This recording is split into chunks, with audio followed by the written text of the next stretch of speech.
കാലങ്ങൾക്ക് മുമ്പ് ഈ നിയമസഭയിൽ പറഞ്ഞ കുറച്ച് കാര്യങ്ങളുണ്ട് സാർ, അങ്ങ് ഓർത്തു നോക്കണം. ഞാൻ ഈ സഭയിലെ എല്ലാ അംഗങ്ങളോടും പറയുകയാണ്, എന്തും വിശ്വസിച്ചുകൊണ്ടാണ് നിങ്ങൾ ഇവിടെ ഭരണം നടത്തുന്നത്. അങ്ങ് പറഞ്ഞ അതേ വാചകം അങ്ങേക്ക് നേരെ തിരിച്ചു വരികയാണ് സാർ. ഇനി പറയുന്നത് അങ്ങൊന്ന് ശ്രദ്ധിച്ച് കേൾക്കണം സാർ. ഇവിടെ ഏക ഛത്രാധിപതിയെ പോലെ വാണതിന്റെ അനുഭവം എന്താണെന്ന് നിങ്ങൾ ഓർക്കണം.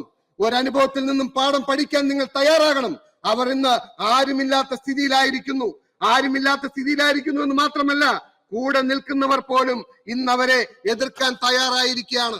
അങ്ങേ കാത്തിരിക്കുന്ന വിധി ഇതാണ് എന്ന് ഞാൻ ഭയപ്പെടുകയാണ് സാർ.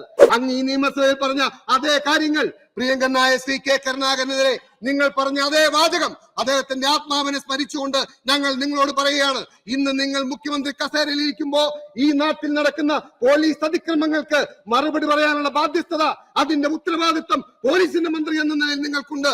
ഒറ്റപ്പെട്ട സംഭവം എന്ന് പറഞ്ഞ് നിങ്ങൾക്ക് വഴിമാറി പോകാൻ കഴിയില്ല. ഇനി പറയുന്നത് അങ്ങൊന്ന് ശ്രദ്ധിച്ചു കേട്ടോളൂ. ജനങ്ങൾ ഇതൊക്കെ സഹിച്ച് വെറുതെ ഇരിക്കുമെന്ന് കരുതണ്ട. കാട്ടാളത്വം കാണിക്കുന്ന പോലീസ് മാത്രമല്ല, അവരെ കയറൂരി വിടുന്ന ഭരണാധികാരികളും അതിന് വില നൽകേണ്ടി വരുമെന്ന് മാത്രമേ ഞാൻ ഈ അവസരത്തിൽ പറയുന്നുള്ളൂ. VS അച്യുതാനന്ദന്റെ ഈ വാക്കുകൾ പറഞ്ഞുകൊണ്ട് ഞാൻ അങ്ങേ ഓർമ്മിപ്പിക്കാൻ ആഗ്രഹിക്കുന്നു. അങ്ങീ നൽകുന്ന സംരക്ഷണത്തിന് അങ്ങ് ഈ നാട്ടിലെ ജനങ്ങളോട്, ഈ സമൂഹത്തിലെ ജനങ്ങളോട് മറുപടി പറയേണ്ടതായി വരും. അതിന് അതിവിദൂരമല്ല.